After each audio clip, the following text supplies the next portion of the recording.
Un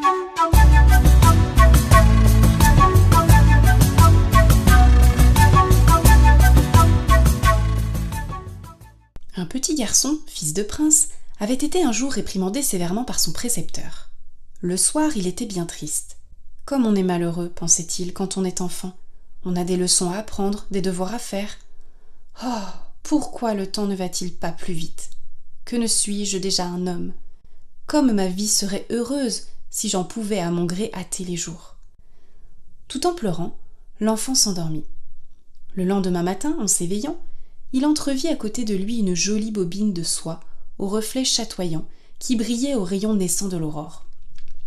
L'enfant poussa un cri de surprise et avança la main pour saisir ce qu'il croyait n'être qu'un charmant joujou. Mais voici que, de la petite bobine, une voix grêle s'échappa, qui murmura aux oreilles du prince les paroles suivantes. « prends garde, que ta main imprudente n'approche pas de moi sans précaution, que ton souffle ne flétrisse pas mes vives couleurs, si tu savais ce que je suis. Enfant, le fil merveilleux qui s'enroule autour de moi représente toute la série de tes jours. Vois-tu comme, à mesure que les instants s'écoulent, ce fil se déroule et se dévide. Tu ne peux pas plus arrêter ce brin de fil sans cesse en mouvement que tu ne peux arrêter le temps. Mais écoute, tu souhaitais hier de pouvoir à ton gré hâter tes jours. Je t'en donne le pouvoir.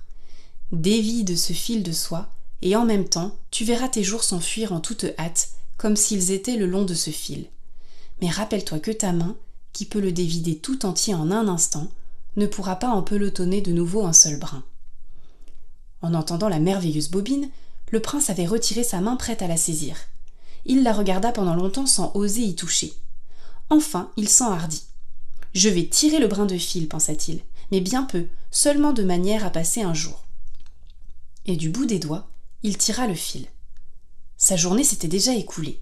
Il faisait nuit, et il se revit, prêt à se rendormir, dans le même lit où il venait de s'éveiller.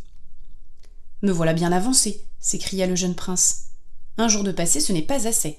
J'avais bien raison avant-hier de vouloir grandir et être homme. Allons !» Saisissant la bobine, il se mit à tirer le fil. Il le tira tant que, soudain, il se vit devenu homme, avec de la barbe au menton. Il était roi. Des conseillers et des courtisans l'entouraient, lui parlaient des affaires de l'État. Ce fut d'abord pour lui une grande joie. Mais quand il demanda des nouvelles de son père et de sa mère, on lui apprit qu'ils étaient morts. Il se mit à pleurer. « Un roi pleurer ?» fit donc. Les courtisans lui firent observer que ce n'était pas conforme à la majesté royale, que si sa solitude le peinait, il pourrait y porter remède, qu'il était enfin d'âge à se marier. Le roi finit par approuver l'idée de ses courtisans. Il envoie demander à un roi voisin la main de sa fille. Les ambassadeurs partent. Un jour s'écoule, puis deux. Les ambassadeurs ne reviennent pas. Le roi meurt d'impatience. Il court à la bobine merveilleuse. « Dévide-toi, fil de mes jours !» Et voilà le roi au bras de sa fiancée. Sa fiancée est belle, elle est bonne. Si ses enfants lui ressemblent, ils auront toutes les qualités. Mais comme il est encore loin le jour où le roi pressera entre ses bras ses enfants. Il est loin, disais-je. Non, il est venu, car le roi a tiré le fil de sa main impatiente. Et déjà il se voit père de famille, il couvre de baisers ses nouveau-nés. Mais les bébés répondent à ses caresses par des pleurs et des cris. « Qu'est-ce ceci ?» dit le prince. « Et quel beau plaisir d'avoir des enfants au berceau qui sont incapables de vous comprendre et de répondre à votre amour. Je veux les voir grands, je veux les voir hommes. » Et il tira de nouveau le fil de la bobine. Et sans cesse, il retournait à la bobine, et il voyait ses jours et ses années courir devant ses yeux, comme un essaim d'abeilles emporté dans un tourbillon. Après chaque désir rassasié, il en voyait renaître un autre, plus ardent. Et de nouveau, la bobine tournait entre ses doigts, et de nouveau, le fil se dévidait. Or, il arriva qu'un jour, derrière le fil de soie, le bois doré de la bobine se montra tout à coup. L'écheveau touchait à sa fin, la vie du prince touchait à son terme.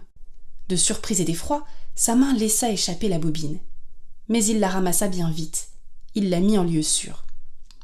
Il osait à peine regarder le fil, de peur de hâter par son regard l'imperceptible mouvement qui le faisait de lui-même se dérouler sans cesse.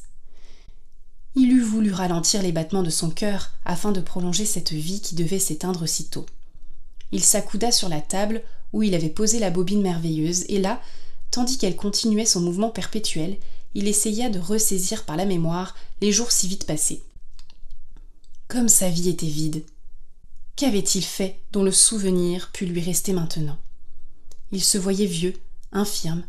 Ces années, quelque vite qu'elles se fussent envolées, n'en avaient pas moins laissé leurs traces sur son visage ridé, sur sa tête blanchie, sur ses épaules voûtées. C'était donc au moment où sa force et sa jeunesse l'abandonnaient qu'il en sentait le prix. Que n'eût-il pas donné pour pouvoir, sur la bobine fée, pelotonner de nouveau un brin de fil? Et d'un regard muet, voilé par la tristesse, il interrogeait la mouvante bobine.